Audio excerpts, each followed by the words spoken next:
Notre invité politique ce matin, c'est Jean-Baptiste Lemoyne. Bonjour. Bonjour. Merci beaucoup d'être avec nous. Secrétaire d'État chargé du tourisme, des Français de l'étranger et de la francophonie. On est ensemble pendant 20 minutes pour une interview en partenariat avec la presse quotidienne régionale. Bonjour Stéphane Vernet. Bonjour. Stéphane qui dirige le bureau parisien du journal Ouest France et qu'on est ravi de retrouver pour cette nouvelle saison. Stéphane, on va bien sûr parler longuement du tourisme, Jean-Baptiste Lemoyne, mais d'abord quelques questions d'actualité et notamment cette obligation vaccinale qui s'applique à partir d'aujourd'hui pour les soignants, les pompiers, les aides à domicile. Selon Santé publique France, il serait 12% à être encore non vaccinés dans aucun schéma vaccinal et qui risque donc la suspension, voire le licenciement. Est-ce qu'on peut se passer d'une partie de nos soignants dans le contexte actuel ? Bon, déjà, quand on est soignant, la moindre des choses, c'est de pouvoir soi-même ne pas être un risque pour les personnes qu'on soigne. Et c'est pour ça que cette obligation vaccinale a été mise en place. Elle n'a pas été mise en place en 3 jours. Le discours du président de la République, c'était le 12 juillet. On est le 15 septembre. Donc, les gens ont eu le temps de prendre leurs dispositions. Maintenant, certains en tireront peut-être des conséquences dans leur activité professionnelle. Ce que j'entends, c'est que, en tous les cas, les hôpitaux, les EHPAD, les structures ont naturellement procéder à l'analyse des personnels éventuellement réticents à procéder à cette vaccination et se sont organisés. Alors ça va être peut-être un peu plus de travail pendant quelques temps pour les autres personnels, mais à 90%, ils sont vaccinés et donc les choses quand même s'engagent plutôt bien. Enfin, ils se sont organisés, ça va quand même être compliqué. On estime que 5 à 7% des personnels des EHPAD et des services à domicile ne voudront pas du tout se faire vacciner. Or, ce sont des maisons ou des services qui sont déjà en tension au niveau du personnel et qui ont la 3e injection, la 3e dose de vaccin à gérer pour leurs propres résidents depuis lundi. C'est quand même très compliqué. Est-ce que ça mériterait pas des ajustements ? Par exemple, le gouvernement a décidé de suspendre l'obligation vaccinale pour la Guadeloupe et les Antilles. Vous savez, les demandes d'ajustement, j'en ai entendu beaucoup depuis le 12 juillet. Par exemple, dans un certain nombre de secteurs économiques avec lesquels je travaille, dans le secteur du tourisme. Et c'est vrai que, on a tenu, par exemple, à mettre en place ce pass sanitaire dès la fin juillet dans les parcs, dans les musées, et puis l'étendre le 9 août à l'hôtellerie, à la restauration, pardonnez-moi. Et heureusement qu'on l'a fait. C'est ce qui a sauvé la saison, alors qu'il y avait une épée de Damoclès. Eh bien, de la même façon, on ne peut pas imaginer que soient en risque des personnes fragiles parce que, justement, dans un EHPAD, dans un hôpital. Donc, c'est une mesure de bon sens. Et voilà, j'appelle tous les soignants qui ont encore éventuellement quelques questionnements, eh bien, à en parler avec leur cadre, à partager des éléments très objectifs, très rationnels. La vaccination, ça évite très clairement et ça diminue le risque d'être contaminé, le risque d'aller en réanimation. Donc parfois on a l'impression que le dialogue est compliqué avec des personnes qui sont parties un peu dans un monde parallèle. Quand on regarde les manifestations du samedi, moi je leur dis vraiment, regardez les chiffres, les faits, ils sont têtus et ils montrent que la vaccination ça marche. L'autre actualité, elle concerne notre quotidien, notre porte-monnaie, c'est celui d'essence qui dépasse les 2 €, qui retrouve des niveaux élevés. Est-ce que vous craignez une nouvelle colère d'une partie de la population, un nouveau mouvement type Gilets jaunes ? Alors, sur ce sujet, montre 2 choses. C'est que d'une part, ce gouvernement, depuis 4 ans, il n'est pas resté les bras ballants. 25 milliards d'euros de baisse de la pression fiscale. Ça veut dire, souvenez-vous, la taxe d'habitation qui était supprimée, c'est faire en sorte que le travail paye plus, la prime d'activité qui a été augmentée. Donc, nous avons fait, pour le pouvoir d'achat, des soignants d'ailleurs, pour le pouvoir d'achat d'un certain nombre de professions qui sont exposées, mais ce sujet montre aussi une chose, c'est qu'il faut sortir de notre dépendance par rapport à tout ce qui est carbone, pétrole, etc. Et c'est ce dans quoi nous sommes engagés. Ces transitions, regardez, le plan de relance, 100 milliards d'euros, le fil rouge, c'est la transition écologique. C'est pour éviter aussi d'être dépendant de ces ressauts. Sauf que ça va prendre du temps. Qu'est-ce que vous dites aux Français qui, ce mois-ci, vont voir leur facture d'essence augmenter ? Est-ce qu'il y a des mesures qui vont être prises pour aider les plus modestes ? Écoutez, encore une fois, il faut regarder de façon structurelle tout le pouvoir d'achat qu'on a donné, créé, grâce aux baisses de prélèvements, grâce aux coups de pouce significatifs qui ont été donnés à un certain nombre de catégories.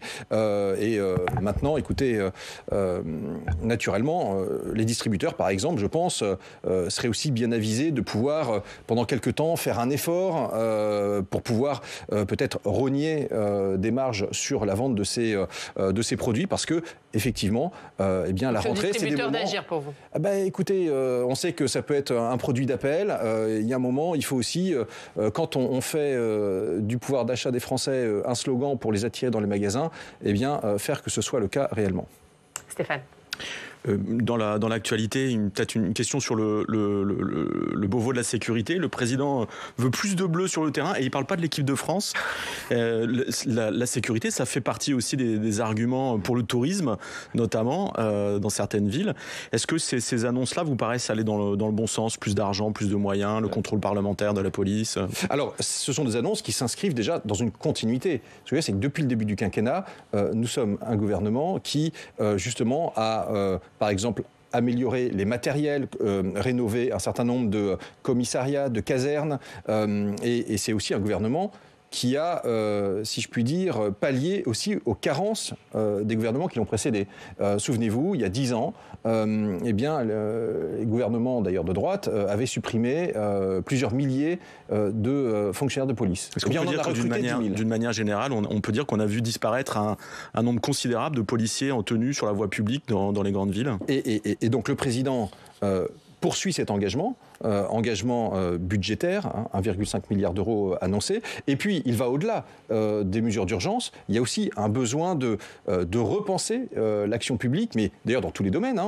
Je pense qu'il y a besoin de tirer une meilleure partie des nouvelles technologies, regarder ce chantier de la plainte en ligne, et puis peut-être travailler sur les missions des personnels, les décharger de certaines missions pour leur permettre d'être plus présents sur le terrain.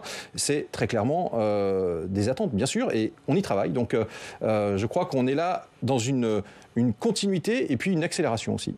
On va parler du tourisme maintenant, Jean-Baptiste Lemoyne. On est mi-septembre. Quel bilan vous faites ce matin de la saison estivale? Est-ce que vous pouvez nous dire c'est une saison réussie ou pas?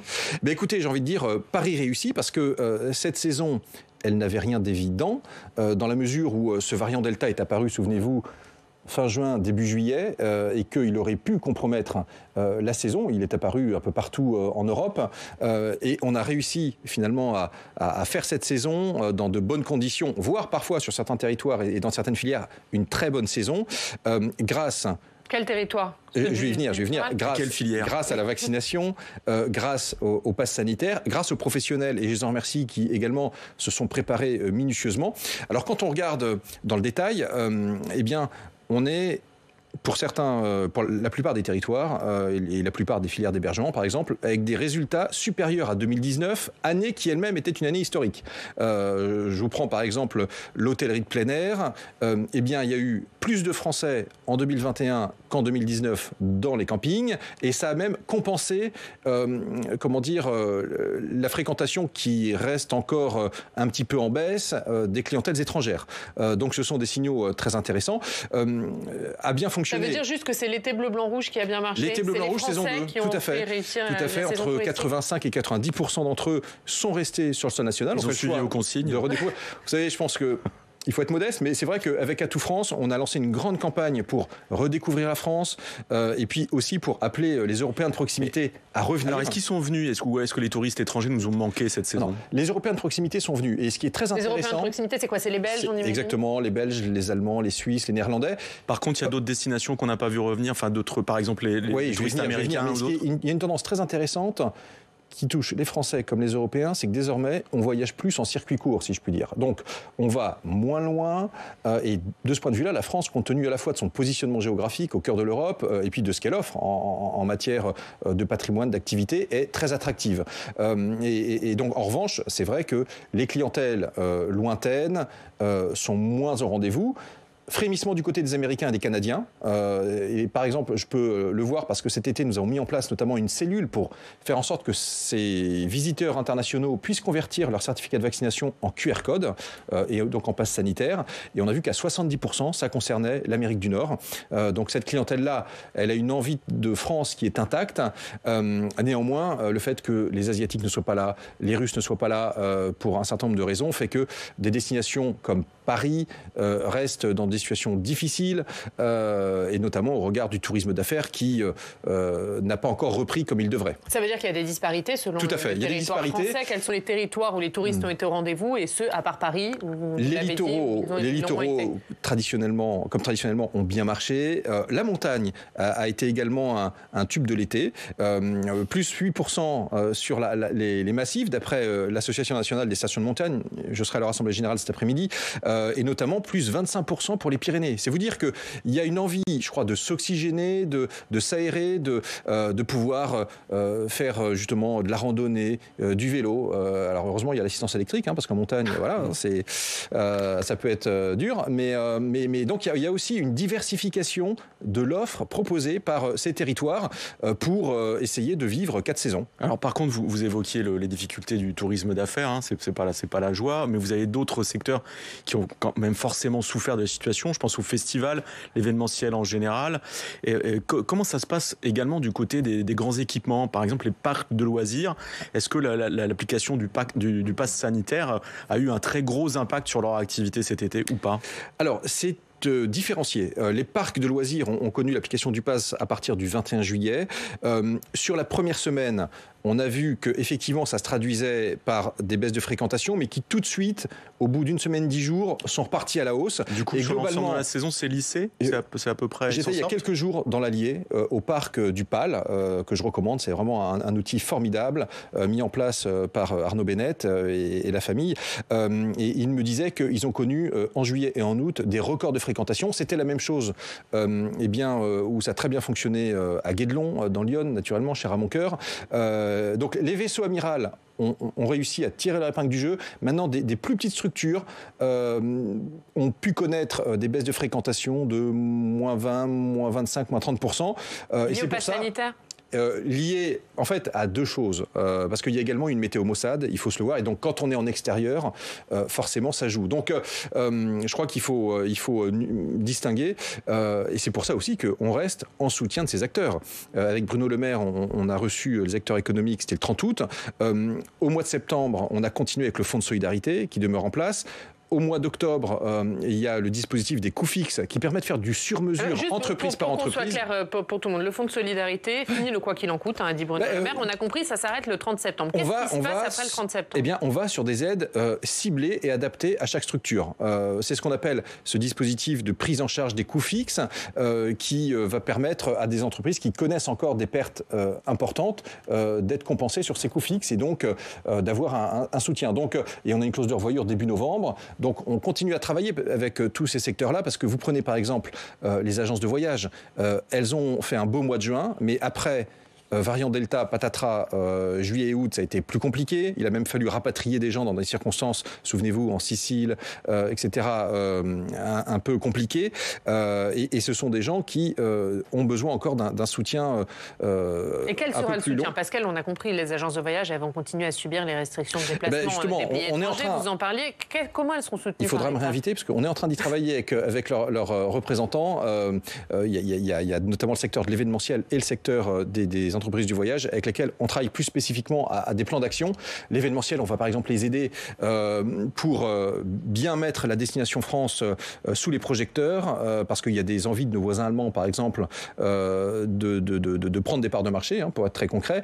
Et donc avec Atout France, par exemple, on a lancé une campagne Mon événement en France pour inciter à la fois à faire venir des événements en France, à faire en sorte que des exposants viennent dans les événements français. Je serai lundi prochain avec Alain Griset à la rencontre du secteur événementiel, foire et salon. On sera à Villepinte et il y a notamment le salon Première Vision qui se tient. Donc vous voyez, la marque de fabrique, c'est de travailler à toutes ces mesures avec les acteurs du secteur. On co-construit et c'est pas quand je vous dis ça, c'est pas du vent, c'est que derrière, ça se traduit par, depuis le début de la crise, 37 milliards d'euros mis en place en soutien uniquement au secteur du tourisme. 37 milliards d'euros, donc c'est pas rien. Est-ce que vous pouvez nous garantir que nous aurons de la neige à Noël et que les remontées mécaniques seront ouvertes cet hiver ?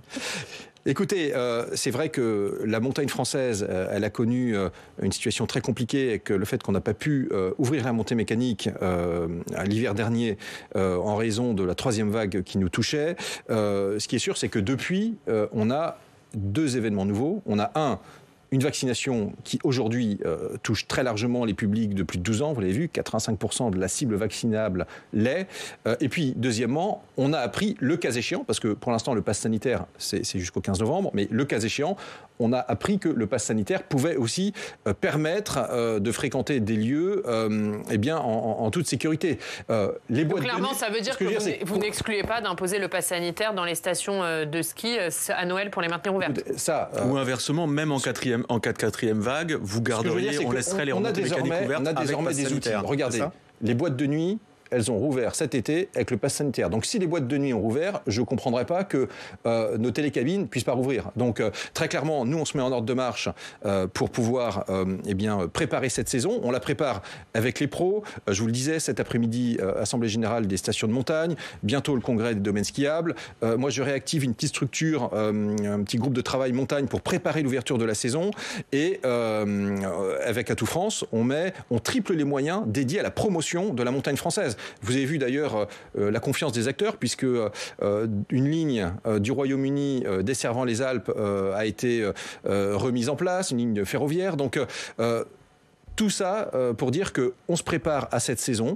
Clairement, les stations de ski resteront ouvertes cet hiver. Avec pass sanitaire si l'épidémie est encore là, sans pass sanitaire si l'épidémie est faible. Écoutez, sur les modalités, encore une fois, ça sera justement le travail à faire avec tous les acteurs dans le groupe montagne. Mais ça pourrait être ça. Mais je touche du bois parce que, encore une fois, ils ont dû d'ailleurs abréger leur saison 2020, fermer un peu avant, souvenez-vous, au 14 mars. L'hiver 2020 n'a pas pu être tenu. Alors on a mis en place le plan Avenir Montagne au-delà des mesures d'urgence pour les aider. On a mis des dispositifs ad hoc. C'est, par exemple, sur les remontées mécaniques, c'est 650 millions d'euros d'indemnisation avec un dispositif totalement sortant de l'ordinaire qu'on a mis en place avec les acteurs. Donc on a été à leur côté, on va continuer de l'être. Et moi, je forme les vœux qu'effectivement nous puissions toutes et tous dévaler les pentes de nos massifs et faire en sorte que également les clientèles européennes retrouvent à nouveau nos pistes. On change d'horizon, mais on reste dans le tourisme. Antilles, Réunion, Nouvelle-Calédonie, Polynésie française, où est-ce que la saison touristique en est et quelles sont les perspectives compte tenu de la situation sanitaire dans ces différents territoires ? Alors, tout est lié effectivement à l'amélioration de la situation sanitaire.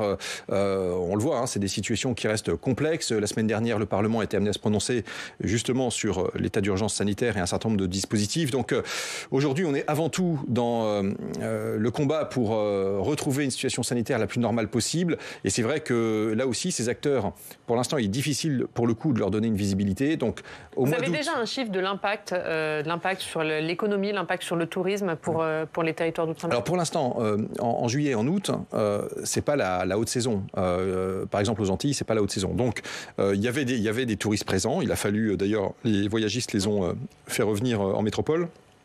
Mais ce que je veux dire, c'est que on a adapté. L'impact est faible au niveau touristique. Je veux dire, il est fort parce que ça fait 18 mois qu'on est dans cette situation-là. Donc c'est un cumul qui fait que c'est compliqué. Mais on a du coup adapté aussi les dispositifs courant juillet pour faire en sorte que le déclenchement des dispositifs de fonds de solidarité, etc. soit plus souple, plus facile, dès lors qu'il y avait des fermetures administratives et autres. Donc on a adapté ces outils. Et puis naturellement, les Outre-mer seront partie prenante du plan de reconquête du tourisme que le président a annoncé lors de son déplacement dans le Lot à Saint-Cyr-la-Popie. On y travaille et fin octobre, début novembre, on sera en situation de présenter notre copie et donc des mesures aussi pour les Outre-mer. Question politique pour terminer, Stéphane ? Oui, les sénatoriales des Français l'étranger, vous avez 10 listes en concurrence, dont celle de Ségolène Royal qui n'a pas été investie par le Parti socialiste. Dont celle de La République En Marche que tire Samantha Cazebonne. Bon. Quel regard portez-vous sur ce scrutin à venir, puisqu'on est au Sénat?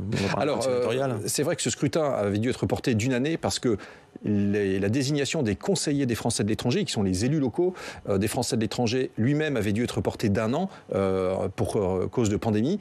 Au passage, je salue la performance de tous nos postes parce qu'on a réussi à tenir au mois de mai dernier les élections dans 127 des 130 circonscriptions, alors que parfois le virus était particulièrement actif. Donc merci et respect.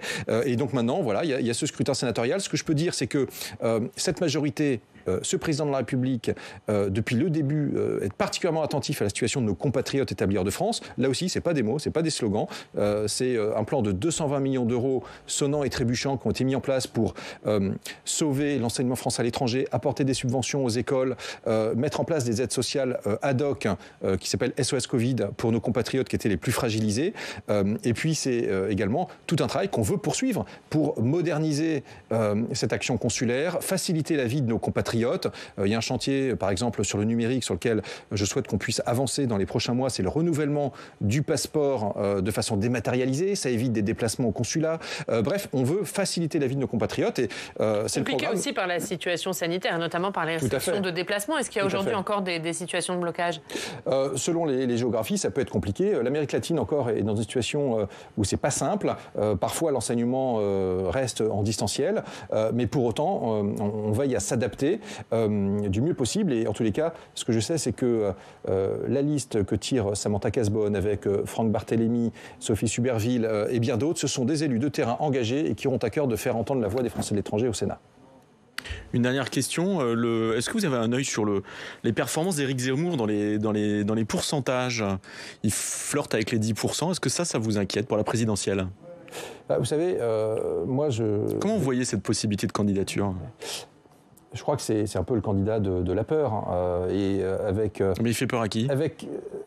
Il joue sur les peurs pour peut-être dresser une partie de la France contre l'autre. Nous, on est naturellement pas du tout là-dedans. Vous l'avez vu, le président de la République, c'est un mouvement qui est justement très large, qui rassemble des gens de tous horizons, venant de la droite, venant de la gauche, venant du centre, venant de la société civile. Et ce qu'on veut, c'est porter cette France unie. Et pour relever les défis, la sortie de crise sanitaire, la relance, la France en 2030, nous on pense qu'il faut plutôt y aller de façon positive, optimiste, engagée. Et quand je dis, c'est qu'on peut ouvrir largement les bras. Il y a un électorat de droite et du centre droit qui peut se reconnaître dans la démarche du président de la République et dans celle que, j'espère, il proposera pour les 5 ans à venir. De la même façon, pour un électorat social-démocrate, il peut se reconnaître dans l'action du président de la République parce que depuis le début du quinquennat, et on va continuer, on a été, par exemple, plus ferme sur le régalien que la droite ne l'a été. On l'a dit avec les effectifs de police. On a été plus sociaux que les sociodémocrates avec un certain nombre de mesures, dédoublement des classes dans les zones REP, etc. Et puis également pouvoir d'achat. Et puis, mais on a été plus dans la protection de l'environnement que les écolos eux-mêmes. Regardez, plus à droite que la droite, plus à gauche que la gauche et plus écolo que les écolos. Exactement. Et donc plus efficace que tout le monde. Merci Jean-Baptiste Lemoyne d'avoir été avec nous. On va regarder la une de Ouest France, Stéphane, consacrée à la mer. Des annonces encourageantes pour le monde maritime. C'est à la une de Ouest France aujourd'hui. Merci beaucoup Jean-Baptiste Lemoyne. On vous souhaite un bon anniversaire. On en profite. C'est gentil.